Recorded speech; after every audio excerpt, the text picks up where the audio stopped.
Well, good evening, everyone. Again, if you missed the introduction earlier, I'm Tony Schiavi, your town manager, and I'd like to start my portion of the State of the Town address by providing some context to what will follow.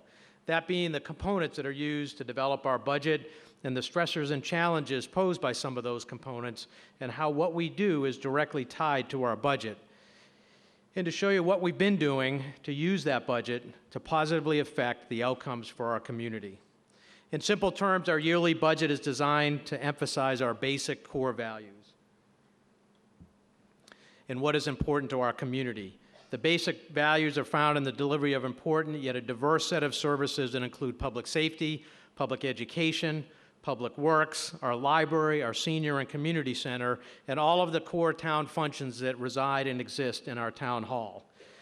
We do all of this through the yearly budget appropriation from town meeting, and that is why you will often hear me and perhaps others call the budget a policy document or a statement of community values.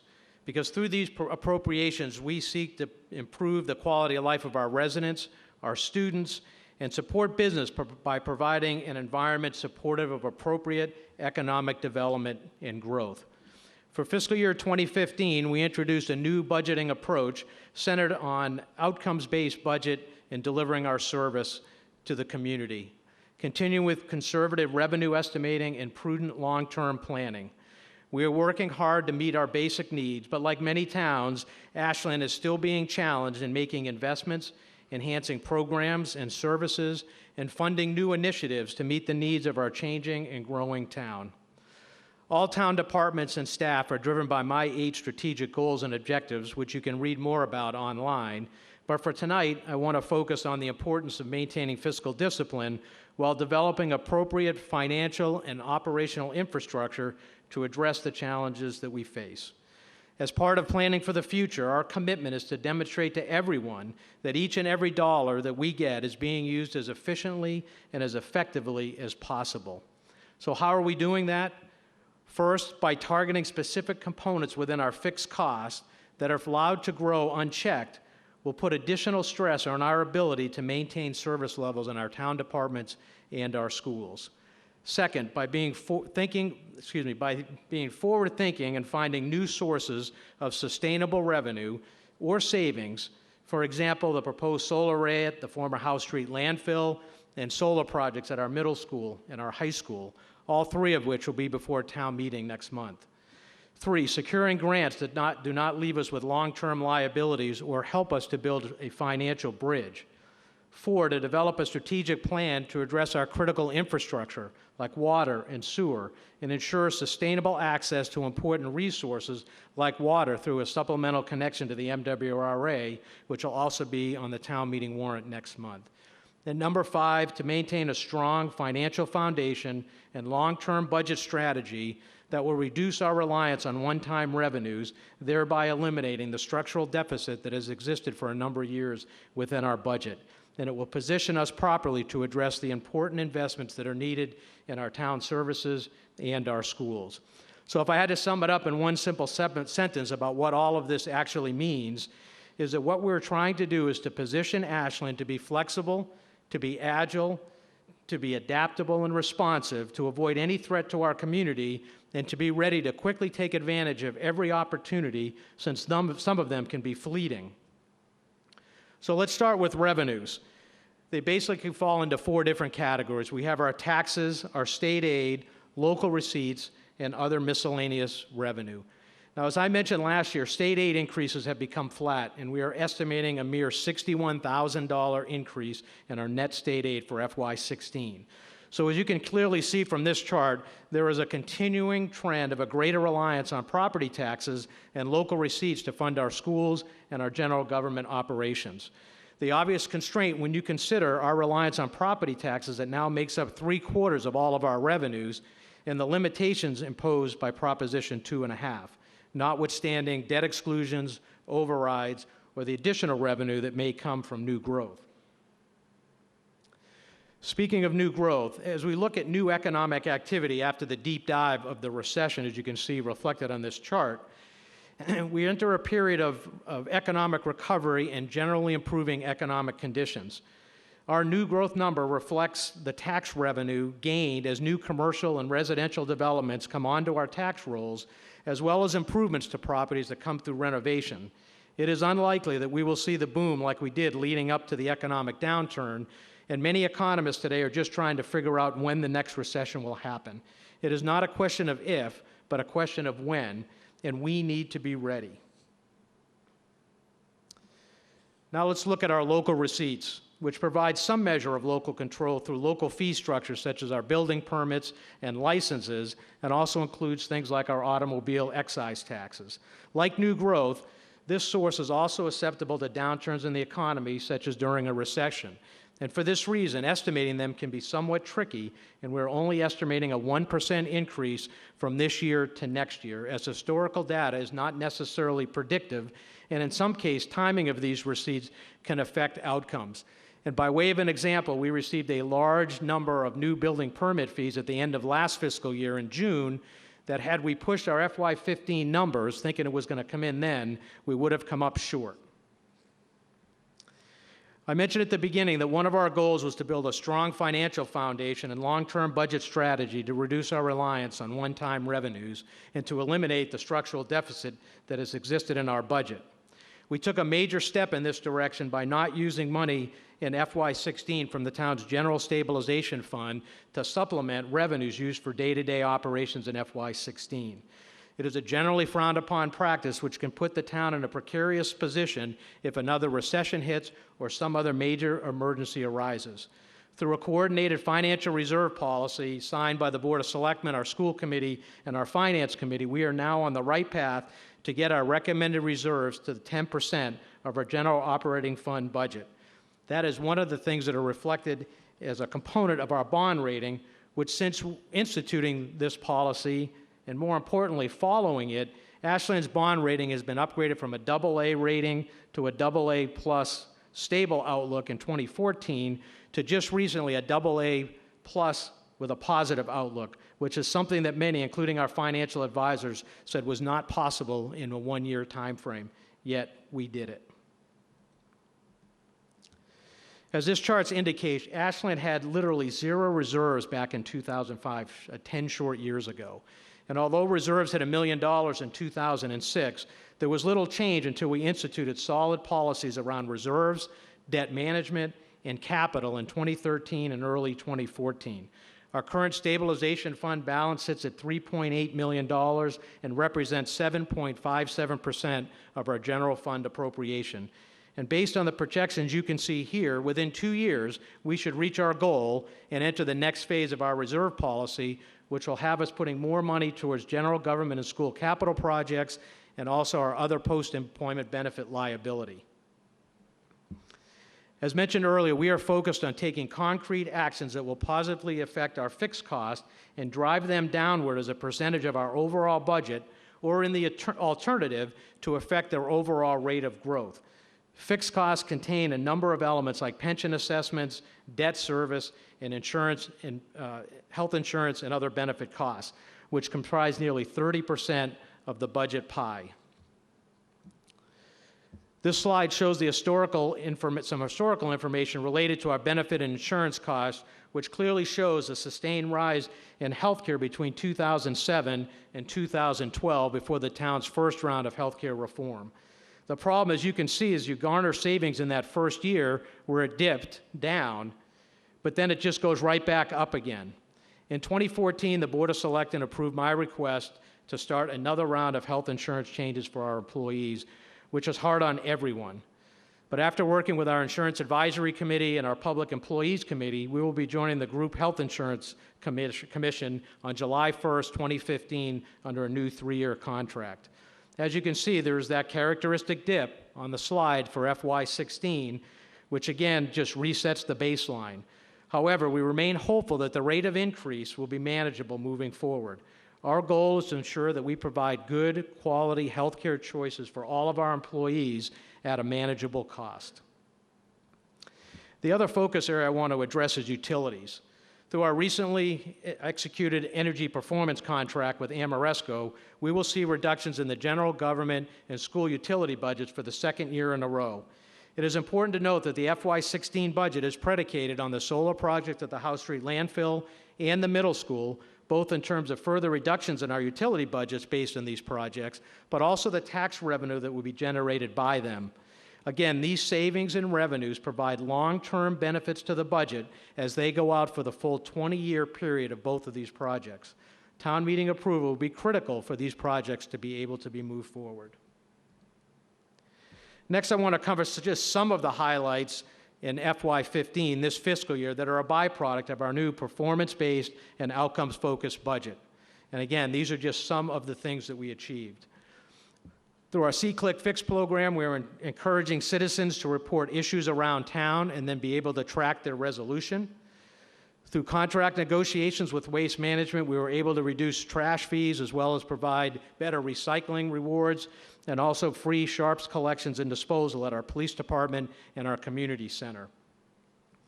Our energy performance contract construction period is well underway, and we will see more than $3 million of energy-saving infrastructure projects completed. This project is funded through federally subsidized qualified energy conservation bonds that will save this town over $1 million during the period of this borrowing. Our new voice-over IP phone system will save tens of thousands of dollars in line and maintenance charges annually. Our police department is now fully manned for the first time in 5 years, and we have brought added diversity to the department, including additional female officer, as well as our first Spanish-speaking officer. We've enhanced service from the health department by entering into a regional public health nurse program.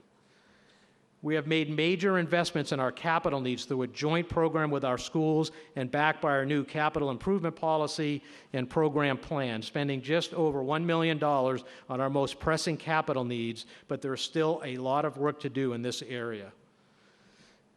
We were also able to fund additional hours for our public library to be able to take them off waivers, which allowed us to capture more of the library state aid, and these were funded through the meals tax. We also expanded the ridership program and additional lifelong learning programs at our senior center. And our Pond Street revitalization project met its milestone on time, on budget, to deliver the 25% urban and engineering design to the state.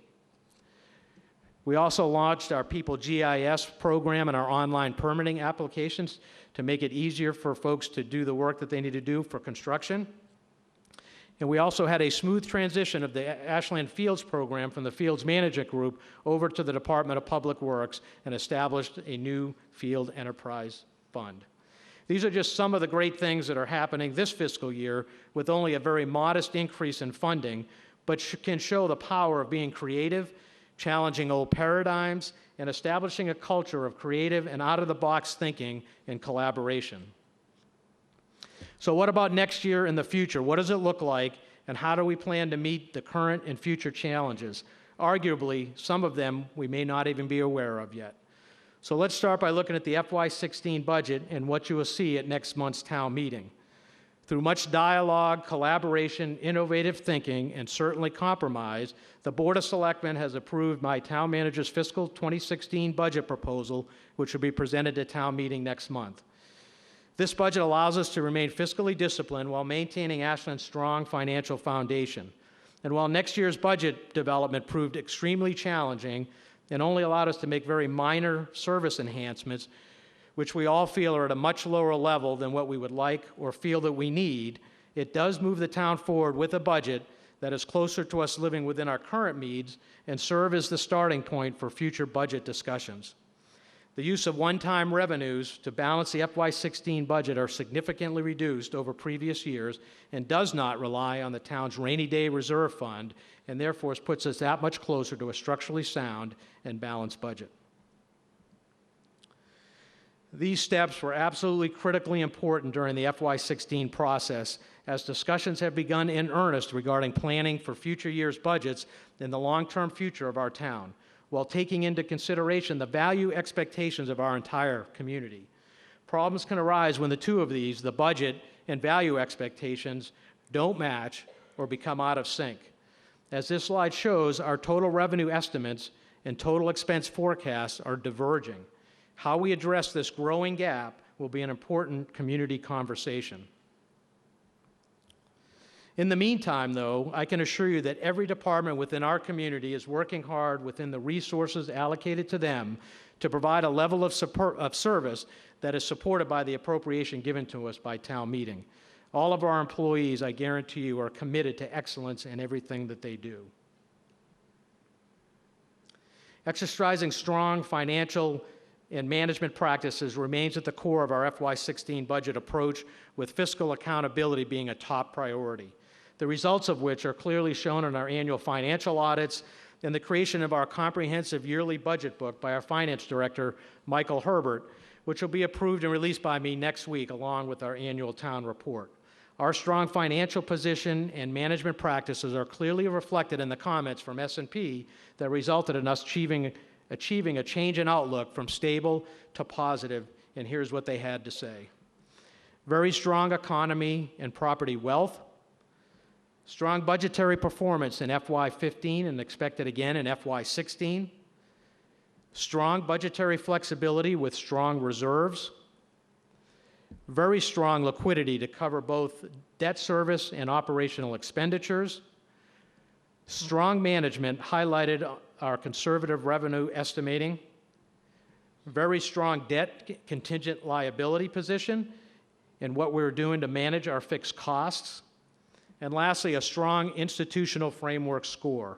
This improved rating and these comments associated with our rating reflect positively on everything that we have been doing over the last 2 years. Our approach assists us in identifying the trends and identifying the needs, future needs of our community by providing us the opportunity to better plan strategically for the future. The full report is online and I encourage everybody to read it. So let's now look and address my FY16 priorities. 1, we will continue to focus on providing the highest quality services possible within the budget appropriated by town meeting. The priorities that I will cover next are designed to keep our community safe, support public education, improve and promote appropriate economic development and growth, maintain our existing facilities and infrastructure, and improve the quality of life for all of our residents, our students, and our businesses in Ashland. I'll start with capital projects. We have budgeted and programmed approximately $750,000 for our pay-as-you-go capital projects next year. This is the same amount as this year and covers 15 projects for both the general government and the schools. We'll also be kicking off our spring and summer road and sidewalk construction programs as we make continued investments in our streets. Thanks to Governor Baker for working to release the remaining Chapter 90 funding and providing Ashland with approximately $70,000 in pothole repair funding, which is very much needed. I would be remiss if I did not commend the work that went into the development of our capital improvement plan by our capital improvement committee, all of our staff, department heads, and administrators from both the town and the schools. This committee is just finishing their yearly capital project report, which will provide a status on all of the approved projects for this fiscal year. We'll also be standing up our Public Safety Building Committee to move forward with the planning for a new combined police and fire facility. Courses of action will be developed and presented to our Board of Selectmen and eventually to town meeting. Public safety is a core function of any government to keep our citizens safe wherever they happen to live or work within our community. The funding in next year's budget will keep our police department appropriately staffed and supervised and properly trained and equipped. Under Chief Davis's leadership and with the support of all of the men and women of the Ashland Police Department, they will continue a community approach to crime prevention and public safety. Our Ashland Fire Department, and now that a formal decision is made to not consider a consolidation with the town of Hopkinton, we must now develop a plan to address our fire and emergency services support within our own community and identify the resources with which to meet both our current and future needs of Ashland. Our town has not added a new position to our fire department in 25 years, which puts our community on the thinnest of margins.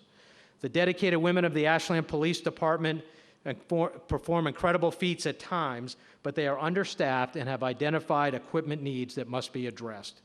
There is funding in the FY16 budget for 2 additional firefighters, and we have also applied for a federal SAFER grant, which stands for Staffing for Adequate and Fire and Emergency Response.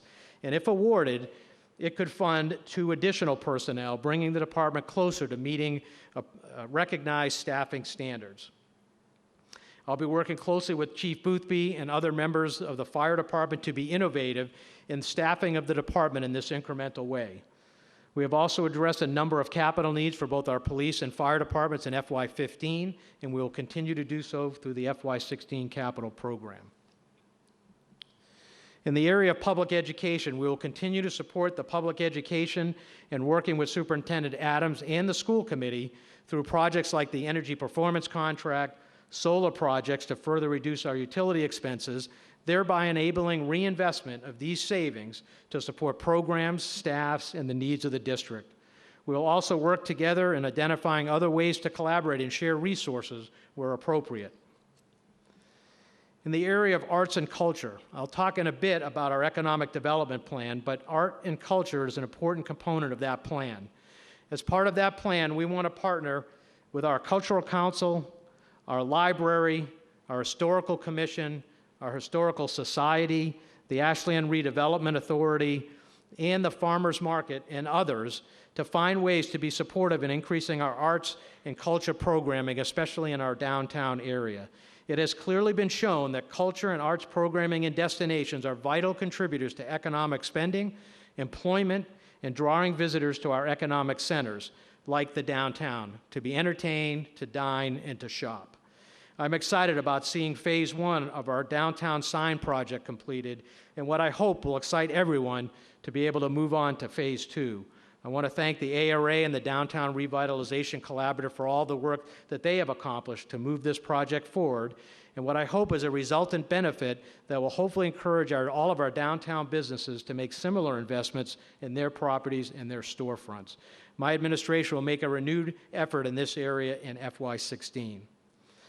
Our environment and open space is also an important component of our economy. Residents and visitors who enjoy all that Ashland has to offer, places like Warren Woods, our Ashland State Park, the Town Forest, Marathon Park, and Mill Pond. Marketing these great places and spaces will also be a renewed focus in our plans moving forward. In the areas of civic engagement, we fully understand that the community outreach, collaboration, dialogue, and engagement is an important component of what we do. Over the past year and continuing into next year, we will be increasing civic engagement and information sharing wherever we can, and will be a top priority of ours. Our website is often people's first stop in trying to find information, catch up on the latest news, find out where meetings are being held, yet our current design is not meeting the needs, and we have heard you loud and clear. There is funding in our FY16 budget to make over and update our website to make it more user-friendly and easier to find the important information that you're looking for. My plan is also to hold our first class of the Government Citizens Leadership Academy in September as a way to inform our residents about how their town government operates, to share the history of our town, and to develop a more informed and educated citizenry around local government. Please stay tuned for more information about how to apply to be in this inaugural class. We'll also continue to expand our Co-Urbanize platform that will allow residents to stay fully informed on all the development projects that are going on in Ashland. Please sign up and follow the projects that are most important to you, and information will be pushed to you versus you having to go and try to find it. We'll also be looking at exploring ways to bring our budget into a visual format to allow residents to be able to make sense of all the numbers that they see in a visual way, and I hope that that provides a great benefit to our community. I will also continue the town manager forums prior to each town meeting so that we can have a better informed town meeting member who feels more prepared and knowledgeable about important town meeting articles before we ever ask you to vote on them. I'll be posting the dates of these forums for this May's town meeting next week. In the area of technology, in addition to the website makeover, we'll be undertaking a project funded through the capital money given to us by our local cable providers, Comcast and Verizon, to better outfit our Board of Selectmen room and make it more functional for those that use it, for those that sit in the audience, and for those that watch from home. We'll be partnering with our local TV station, WACA, on this project.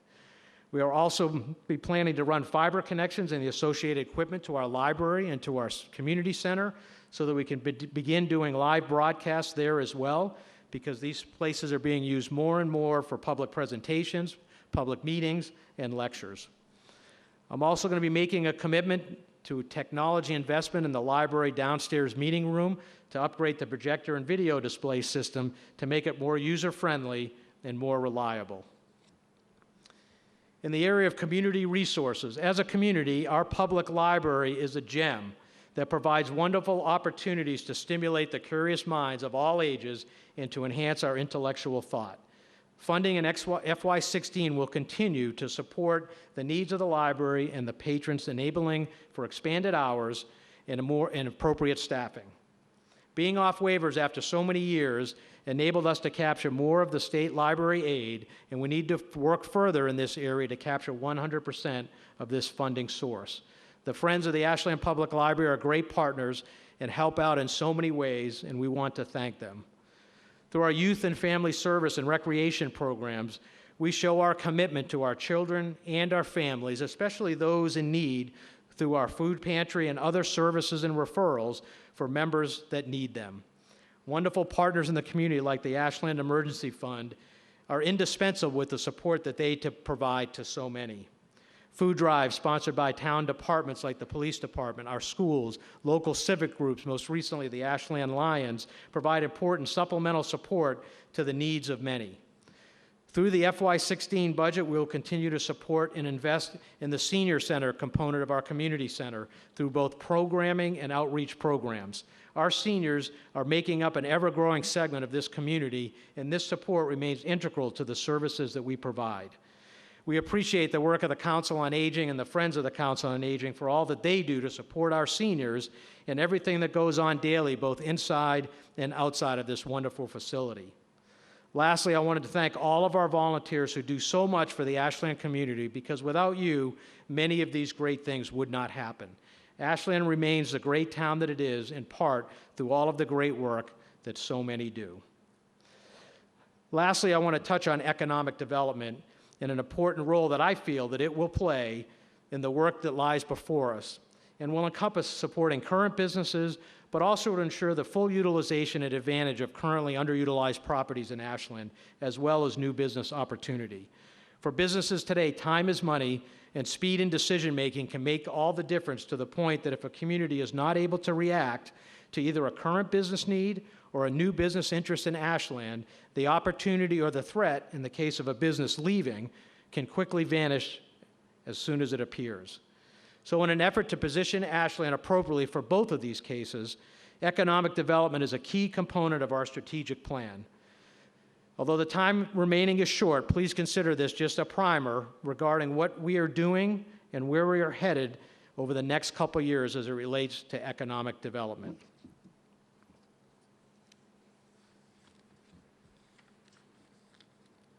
Some of my slides are out of order. So very briefly, in 2014, we set our initial plan, which started with the meals tax, which was approved in 2013.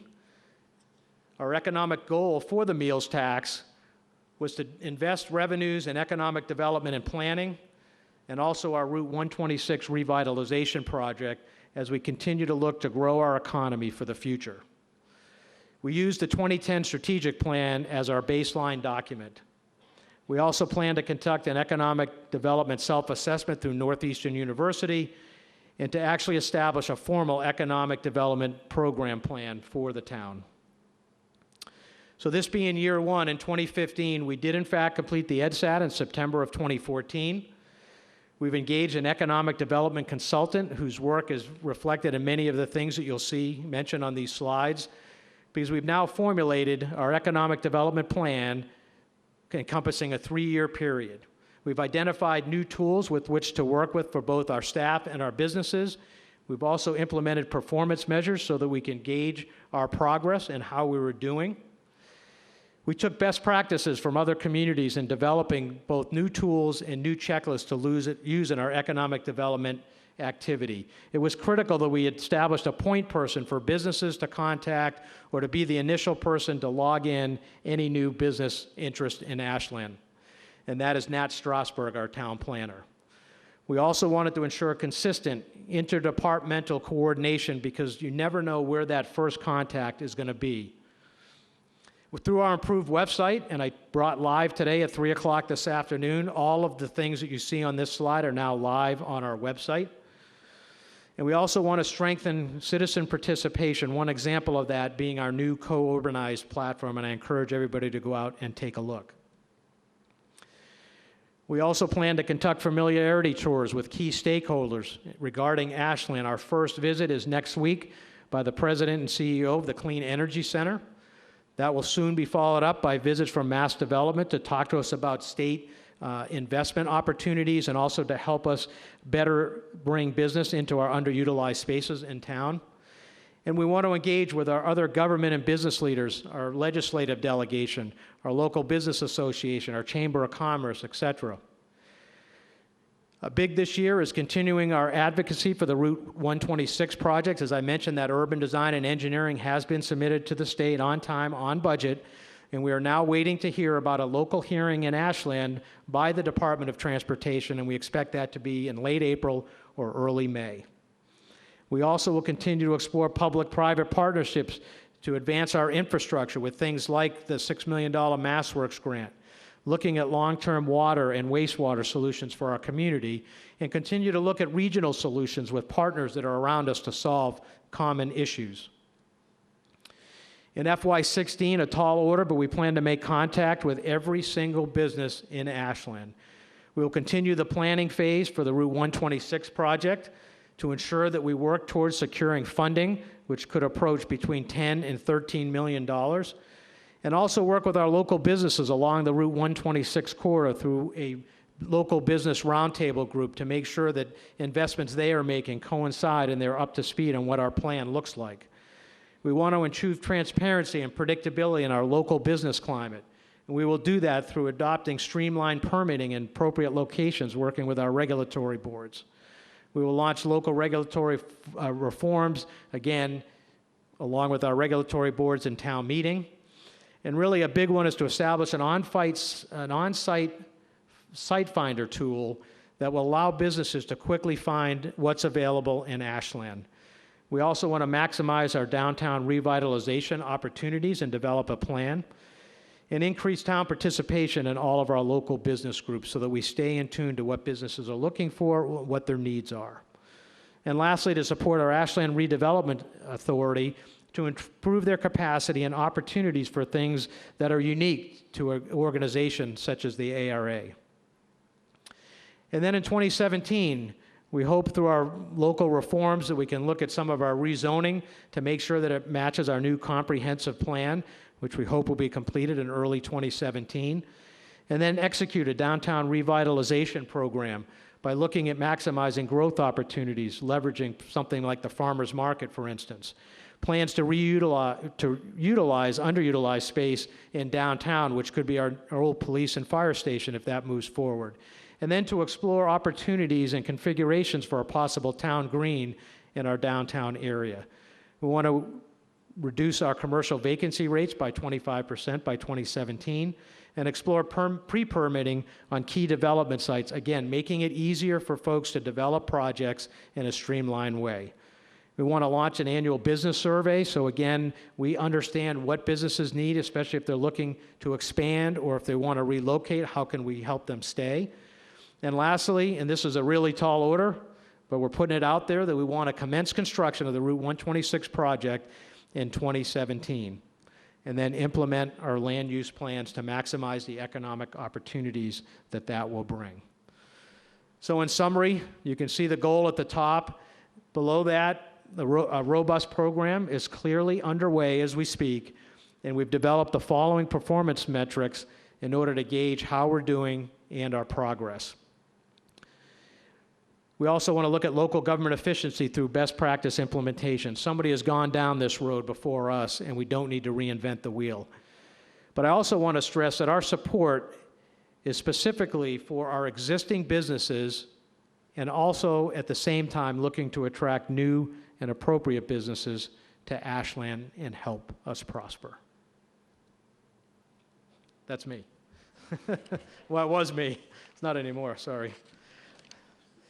All right, if I can find my closing, we'll be all set here. Just stand by for 1 second.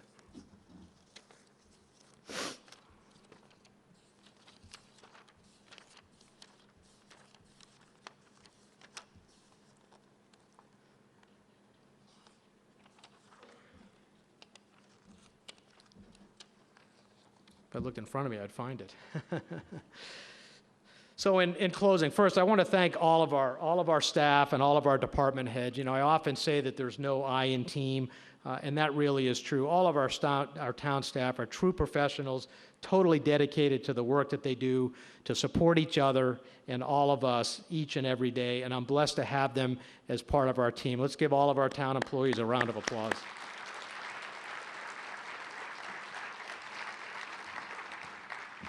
In closing, I'd like to thank the Board of Selectmen, the School Committee, and the Finance Committee for all the support that they have provided to my town management team. Balancing all of the needs across a diverse community like Ashland is certainly a tall order, and it takes a considerable amount of input and understanding from multiple points of view in order to provide Ashland the opportunity for the quality of life that its residents and businesses desire and certainly deserve. It needs to be a united effort. I am confident that Ashland is a community that is willing to meet those challenges head-on and through thoughtful planning versus being planned upon. Success in these and other important endeavors will require us all to work together, form partnerships, challenge our thinking, and plan ahead to ensure that we are spending all of our resources in the wisest ways possible. By doing so and searching out common ground, we can accomplish many great things. Our dedicated staff and employees are our human capital, as are all of our residents who volunteer in every corner of this community. So for me, your town manager, I want to thank each and every one of you. Thank you for coming tonight. Thank you for watching and participating. This concludes tonight's first annual State of the Town address, and I hope that folks can stay for just a few minutes. We have a short reception in the cafeteria, but again, thank you very much, and have a wonderful rest of the evening. Thank you.